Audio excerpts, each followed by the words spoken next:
ఈ మత సంబంధమైనటువంటి లోకంలో చాలామంది భక్తి అనేటువంటి అంశంతో ముడిపెట్టబడ్డారు. ఈ భక్తి అనేటువంటి అంశంతో ముడిపెట్టబడి తాము ఎరగనటువంటి దాన్ని దేవుడు తమకు ఆజ్ఞాపించిన దాన్ని చేసుకుంటూ అదే భక్తి అని తమ ఆలోచనలతో కొనసాగుతూ అనేక మందికి ఆటంకరంగా ఉండేటువంటి ప్రయత్నము, మరి ముఖ్యంగా దేవుని చిత్తాన్ని నెరవేర్చలేనటువంటి రీతిలో ఉన్నారు. అయితే పరిశుద్ధ గ్రంథమైనటువంటి బైబిల్ ఇస్తున్నటువంటి సమాధానం ఏంటంటే, చాలామంది దేవుడిని ఎరగనటువంటి వారిగానే ఉన్నారు. అయితే భక్తి జరగట్లేదంటే భక్తి జరుగుతుంది.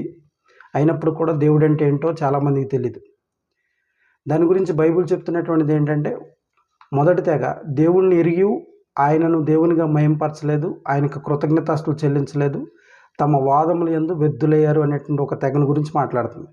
అంటే దేవుని యొక్క గుణగణాలు ఎరిగిండి కూడా దేవుడిగా ఆయనకి ఇవ్వాల్సినటువంటి గౌరవాన్ని, ఆ ఖ్యాతిని ఇచ్చేటటువంటి ప్రయత్నం ఒక తెగ చేయట్లా.